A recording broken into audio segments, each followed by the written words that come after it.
우리가 세상을 살아가면서 은혜를 유지할 수 있는 방법, 우리가 그 은혜로운 삶을 밖으로 끼칠 수 있는 방법은 내 의지, 내 어떤 노력으로 된다기보다는 오늘 말씀에서는 뭐라고 가르쳐주고 계시냐면 오직 성령이 너희에게 임하시면, 우리가 하나님의 증거자로 살아간다는 것은, 예수 그리스도의 복음의 증거자가 된다는 것은 내 힘으로 하는 것이 아니라 그 시작부터 오직 성령 하나님이 일하심으로 가능하다.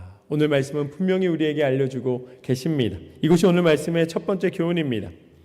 전도는, 예수님을 증거하는 삶은, 선교는 성령이 일하시는 것이다. 성령이 일하시는 것이다. 사도행전 16장 말씀을 보면 바울과 실라가 복음을 증거하러 다닙니다. 그런데 빌립보에 이르렀을 때에 한 귀신 들린 사람이 계속 쫓아다니면서 얘기를 하는 거예요. 당신은 하나님의 사람입니다. 당신은 하나님의 사람입니다. 그런데 그것이 사실이기는 하지만 끊임없이 그거를 갖다가 소리치면서 다가오는 것은 귀신이 오히려 조롱하는 음성이었습니다. 그래서 바울이 그를 보면서 이제 귀신을 향하여 꾸짖습니다. 그때 그 여종의 몸에서 귀신이 떠나가게 됩니다. 그런데 이 귀신의 힘을 빌어서 이 주인이 돈을 벌고 있었기 때문에 그 주인이 화가 났습니다. 자기 여종이 이 귀신 들려있는 것이 자신에게는 이익이었는데 귀신을 쫓아내줘서 고마운 것이 아니라 그것 때문에 손해보는 그런 다툼이 생깁니다. 그런데 이 관료에게 이야기를 합니다. 그런데 관료가 귀신 들린 여인을 고쳐줬으면 신기해하고 고마워해야 되지 않냐, 이렇게 정당한 이 대답을 해줬어야 되는데 바울과 실라를 옥에다 가둬버립니다. 왜냐하면 그 주인에게 무언가 받았던 것이죠. 그러니까 자신에게도 손해가 끼쳐지니까 그 화남으로 서로 입을 맞추고 이제 바울과 실라를 감옥에다 가둬버립니다. 그런데 그 감옥에 있을 때에 성령 안에서 기도하며 그들이 찬송을 하였습니다. 그랬더니 이 감옥이 지진으로 흔들리면서 이 옥문이 열리고 묶였던 쇠사슬이 풀어졌습니다. 목사님, 이것은 우연히 일어난 지진이기 때문에 그럴 수도 있습니다. 물론 지진이 일어나서 옥문이 흔들려서 열리는 것까지는 우리가 이해할 수 있어요. 그런데 쇠사슬이 지진으로 풀렸다는 것은 그것은 우리가 상상이 되지 않는 일입니다. 그러니까 이 순간에 성령께서 역사하시고 하나님의 강권적인 은혜로 말미암아 모든 문이 열어지고 쇠사슬이 풀어진 것입니다. 그런데 바울과 실라는 그곳에서 나가지 않았습니다. 이 간수는, 이 감옥을 지키는 사람은 이 죄수가 제일 중요한, 지금 현재 가둬놓은 그 고위관리가 이 가둬놓은 바울과 실라가 도망갔다 그러면은 자신의 직장도 잃게 되고 어찌 보면은 자신에게 큰 해를 입게 되기 때문에 두려워하였습니다. 그런데 그가 이제 스스로 이럴 바에야 차라리 자결하는 게 낫겠다 하고서는 스스로가 실망하고 스스로가 괴로워하고 있을 때에 바울과 실라가 그에게 외칩니다. 걱정하지 말라, 우리가 이곳에 있노라. 이 간수는 깜짝 놀랐습니다. 문이 열렸고 쇠사슬이 풀어졌으면 당연히 도망갔어야 하는 바울과 실라가 그 자리에 있었기 때문입니다. 오히려 이 간수는 그들이 있는 이유가 궁금해졌습니다. 그때 바울과 실라는 복음을 증거하였습니다.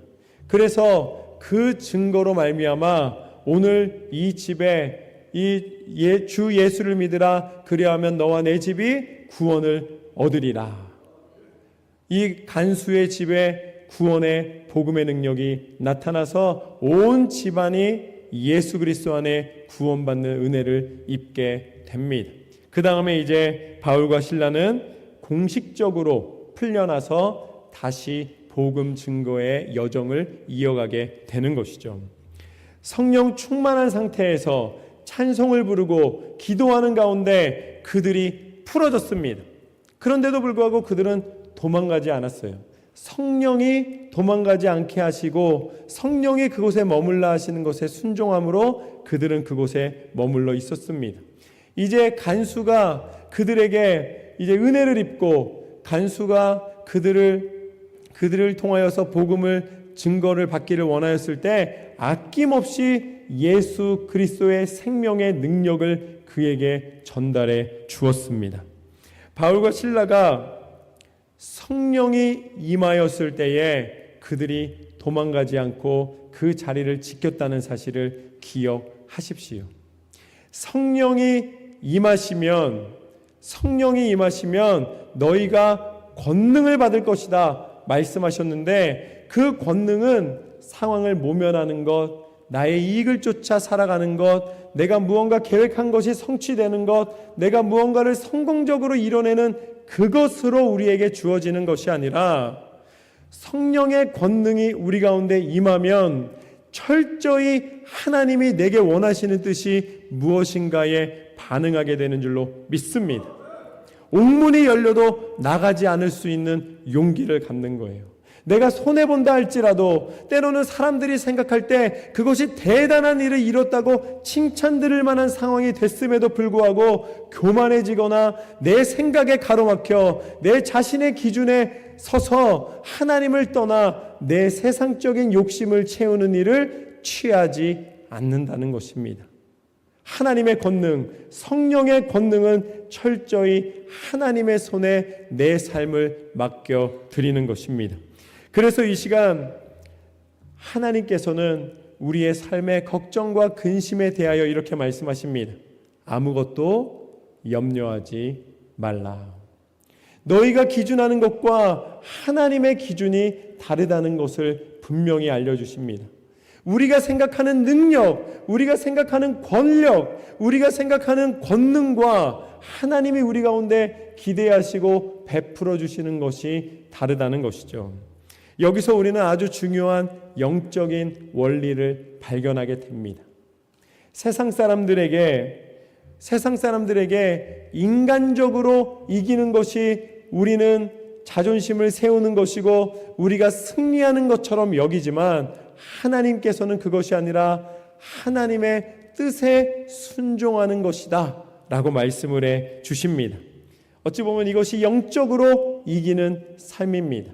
우리가 그리스도인의 삶이라고 부르는 것, 우리가 믿음의 삶이라고 부르는 것, 우리가 영적으로 깨어있는 삶이라고 부르는 것, 우리가 예수님을 따라 산다고 부르는 것은 무엇인가? 우리는 영적인 승리를 기대하며 어찌 보면 세상에 대해서는 조금 손해보고 문제가 있더라도 그 부분에 대하여서 낙심하거나 실망하지 않는 것입니다. 이것이 오늘 말씀의 두 번째 교훈입니다.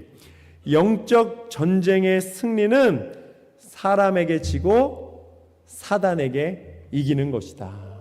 영적 전쟁의 승리는 사람에게 지고 영적으로 이기는 것이다. 사단에게 이기는 것이다. 이 로마서 7장 20절 말씀을 보면은 이 바울이 이렇게 증거를 합니다. 이 19절부터 보면 내가 원하는 바 선은 행하지 아니하고 도리어 원하지 아니하는 바 악을 행하는도다. 만일 내가 원하지 아니하는 그것을 하면 이를 행하는 자는 내가 아니요 내 속에 거하는 죄니라. 우리가 끊임없이 살아가면서 넘어지는 이유는 무엇이냐면, 내가 믿음으로 살아가려 한다 할지라도 내 속에 죄가 끊임없이 나를 흔들어 놓고 있다는 것이죠. 내 삶을 들여다보면 많은 순간 발견할 수가 있습니다. 그래서 내 삶을 들여다보는 사람은 다른 사람을 비판하거나 정죄하는 일을 멈춥니다. 왜냐하면 나 역시 그런 연약함을 가지고 있기 때문이죠. 사도 바울은 끊임없이 이야기를 합니다. 누군가가 문제를 일으키고 누군가가 악한 일을 행할 때에 그 악한 일의 근원이 어디에 있다는 것입니까? 그 안에 역사하는 죄라는 것입니다. 그렇기 때문에 우리는 세상을 살아가는 동안에 죄에 대하여서 대적하고 죄에 대하여서 기도하며 회개하며 돌아서야 하는 것이죠. 그런데 사람은 어떻게 살아가는가? 사람은 지기 싫어합니다. 그게 굉장히 능력 있는 것이라고 믿는 것이죠. 우리가 승부욕이라는 것을 아마 굉장히 많이 이야기를 하게 됩니다. 그런데 우리는 사람에게는 지기 싫어하면서 내 밖에 있는 사람에게는 그렇게 지지 않으려고 노력을 하면서 내 안에 역사하는 죄의 법, 사단이 나를 넘어뜨리려 할 때에는 너무나 넉넉한 기준을 스스로에게 적용할 때가 많이 있습니다. 내가 이렇게 한 건 어쩔 수 없었어 라고 이야기를 하는 것이죠. 그러나 분명한 것은 무엇인가? 하나님이 우리에게 기대하시는 것은 무엇인가? 사단에게 지지 않는 것입니다. 사람에게 지더라도, 제가 이제 다른 표현을 하고 싶었는데 이제 사람에게 진다라고 표현을 했는데, 사실은 우리가 누군가의 관계 속에서 누군가에게 져주는 것이, 그것을 하나님이 알고 계시다는 사실을 기억하십시오. 사람과 사람의 관계에서는 내가 이기고 쟁취하고 내가 뺏어내고 내가 이루어내는 것이 성공처럼 보이지만, 하나님은 무엇을 보시는가? 하나님은 오히려 그 영혼을 사랑하고 그 영혼이 하나님의 품에 안길 수 있다면 그를 위하여서 져줄 수 있는, 내 어떻게 보면 자존심이나 내 기분이나 내 어떤 이익을 위해서 함께하고 있는 것이 아니라 내가 하나님의 영광을 위하여서 오히려 사단에게 이기기 위하여서 우리는 믿음의 선택을 하는 것입니다.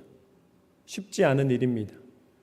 관계 속에서, 아니면 어떤 일을 할 때 누가 지고 싶어하고 누가 자존심 상해하고 싶겠습니까? 그러나 사람으로서는 할 수 없지만 하나님을 의지할 때 가능케 하시는 줄로 믿습니다. 내가 누군가에게 무언가를 가지기 위하여 노력하는 것, 누군가를 미워하는 것, 원수 삼는 것, 그것은 누구나 다 할 수 있는 일입니다. 그런데 하나님이 우리에게 영적으로 깨어 승리케 하시기를 원하시는 것, 사단에게 지지 않고 믿음을 저버리지 않고 믿음에 온전히 서서 한결같은 하나님 앞에 나아가는 기도의 모습, 신앙의 모습으로 살아가는 것, 그것은 하나님이 우리에게 기대하실 뿐만 아니라 그것이 영적인 눈을 뜨고 보면 진정한 승리라는 말씀입니다. 하나님이 여러분을 이기게 하시기 원하신다는 사실을 기억하십시오. 그래서 사도 바울은 뭐라고 고백하는가? 오호라 나는 곤고한 사람이로다. 오호라 나는 곤고한 사람이로다. 끊임없이 일어나는 죄악된 생각과 그 유혹을 그렇게 선교를 하며 믿음으로 칭찬받던 사도 바울도 그 죄악된 것을 이겨내기가 어려웠다는 것입니다. 순간마다 일어나는 분노와 순간마다 일어나는 그러한 낙심과 고통과 처절한 좌절 속에서 그는 하나님 앞에 고백합니다. 오호라 나는 곤고한 사람이로다. 어찌 보면 믿음의 사람이 하나님 앞에 드릴 수 있는 가장 진실한 모습입니다. 사람에게 보이기 싫더라도 하나님 앞에 우리가 정직히 나아갈 수 있는 길은 무엇인가? 나의 아픔과 나의 고통과 나의 그 고민하고 갈등하는 것을 하나님을 의지하여 무릎 꿇고 하나님 앞에 엎드려 기도할 때에, 그때 사도 바울이 이렇게 고백합니다. 우리 주 예수 그리스도로 말미암아 하나님께 감사하리로다. 그런즉 내 마음으로는 하나님의 법을, 육신으로는 죄의 법을 섬기노라. 그러나 이제 성령이 내게 임하였기에 이제는 그 죄의 법을 깨트리시는 새로운 법, 예수 그리스도 이름의 능력이 내게 임하였으니 이제는 사단에게 져서 세상을 쫓는 삶이 아니라 하나님의 마음, 예수 그리스도의 그 생명의 복음으로 말미암아 나는 다시 일어서리라. 우리의 삶이 하나님 앞에 사단에게 이기고 사람을 사랑하는, 세상에 대하여 오히려 좀 손해보고 진다 할지라도 믿음을 지켜나가는 삶이 되시기를 주님의 이름으로 축원합니다. 그러기 위해서, 죄의 법을 이기기 위해서는 우리에게 영적인 무장이 필요합니다. 이것이 오늘 말씀의 세 번째 교훈입니다.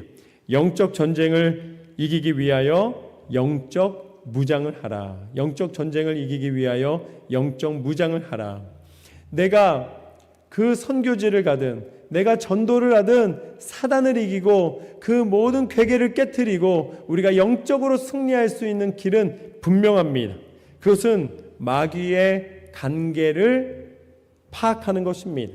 영적인 눈을 뜨는 것이죠. 그것은 하나님이 우리에게 말씀해 주신 것과 같이 성도의 전쟁은 혈과 육에 대한 것이 아니라 영적인 것이라 말씀하신 에베소서 6장의 말씀 12절 말씀을 우리가 그대로 받아들이는 것입니다. 그래서 우리가 이 영적 전쟁에서 승리하기 위하여서 영적 무장을 하라고 말씀을 하시는데 그 에베소서 6장 14절 말씀부터 보면은 그 영적 무장에 대하여 첫 번째로 뭐를 말씀하시냐면 진리의 띠를 띠라고 말씀하십니다. 그런데 진리의 띠를 띠는데 서서 띠라고 말씀하십니다. 앉아서 허리띠를 매는 게 아니라 서서 허리띠를 매라는 거예요. 진리에 굳게 서라는 것이죠. 그것은 우리가 하나님의 말씀의 중심을 잃어버리면 안 된다는 것입니다. 여러분, 우리가 어디를 가든지 방향을 잘 잡아야 됩니다. 그 말씀의 방향이 우리 가운데 온전히 섰을 때에 우리 인생은 온전한 삶의 목표를 향하여 하나님이 예비해 주신 그 구원과 축복의 길을 향하여 갈 수가 있는 것이죠. 진리의 허리띠가 우리의 중심을 잡아주는 것처럼 그 띠를 띈 것처럼 우리 안에 하나님의 말씀의 은혜가 우리의 중심에 온전히 있어야 된다는 것입니다. 그리고 의의 호심경을 붙이라고 말씀해 주십니다. 우리가 영적 전쟁을 치르기 위하여서는 의의 호심경을 붙여야 된다. 여러분, 의의 호심경은 방어 도구라는 사실을 기억하십시오. 우리가 가지고 있는 의를 가지고 우리는 공격하기를 원해요. 여러분, 우리가 하나님이 주신 공의는 내 안에 나를 지키는 힘입니다. 이 의를 가지고서는 다른 사람을 공격하고 다른 사람을 판단하고 다른 사람을 정죄하는 걸 우리는 뭐라고 부르는가? 자기 의라고 부르는 거예요. 방어 도구를 갖고서는 휘두르는 잘못된 방법을 사용하고 있는 것이죠. 저는 여러분의 인생 가운데 의로움에 대하여 여러분의 삶에 적용하시기를 주님의 이름으로 축복합니다. 의의 호신경을 부른다는 것은 자기 의를 세우는 것이 아니라 하나님의 의, 하나님의 기준, 그거에 맞춰 내 자신을 지켜나간다는 것입니다. 평안의 복음이 준비한 신을 신으라는 것입니다. 우리가 누구를 만날 때에, 발걸음을 옮길 때에 이 신으로 그곳에 다가가는 것처럼 누군가에게 다가갈 때에 무엇을 가지고 다가가야 합니까? 평안을 가지고 다가가는 것입니다. 성경에는 샬롬이죠. 평안의 소식으로 서로를 격려하며 서로를 사랑하노라. 우리는 불안감, 때로는 두려움을 주는 것, 때로는 그를 강압하는 것, 어찌 보면 내가 생각하는 것을 그에게 관철시키기 위하여서 우리의 말을 하는 것이 아니라 이제 우리의 모든 발걸음과 우리의 모든 행동과 우리의 모든 말에 무엇이 있어야 되는가? 하나님이 주시는 평안함의 복음을 전하는 것입니다. 내 힘과 내 경험으로 되지 않지만 예수 그리스도의 복음의 능력으로 가능케 하시는 줄로 믿습니다. 또한 믿음의 방패를 가지라고 말씀하십니다. 그런데 여기서 방패는 조금 다릅니다. 의의 호신경은 나를 보호하는 거예요. 그러니까 남을 정죄하는 것이 아니라 하나님이 주신 하나님의 의를 나에게 적용하는 것인데, 믿음의 방패는 방어 도구도 되고 공격 도구도 됩니다. 방패로 이렇게 찍을 수가 있어요. 그렇기 때문에 믿음은 내 안에 하나님이 나를 전방위적으로 나를 보호해 주시는 길이 됩니다. 아무리 공격해도 믿음이 있는 사람은 넘어지지 않습니다. 화살을 쏘잖아요. 너 왜 그러니? 막 이러면서 너는 왜 그 모양이니? 막 이렇게 얘기하잖아요. 그런데 믿음이 없는 사람은 그 말 들으면 어떻게 돼요? 나 상처받았어. 이렇게 얘기하는 거예요. 나 여기 뚫렸다고, 여기 상처 났다고 얘기를 합니다. 근데 믿음의 방패를 딱 세운 사람은 어떻게 됩니까? 그것쯤이야. 난 안 그래. 딱 그러는 거죠. 나는 괜찮아. 하나님이 나와 함께 하시기에 하나님이 주신 믿음으로 그것을 단절시키고 그것을 막아내고 온전히 믿음을 지켜낼 수가 있는 것입니다. 그러면서 오히려 밀어내는 거예요. 저리 가! 이렇게 얘기할 수 있는 것이죠. 저는 여러분에게 다가오는 어떠한 유혹과 어떠한 공격도 하나님을 믿는 믿음 안에 승리하시기를 주님의 이름으로 축원합니다.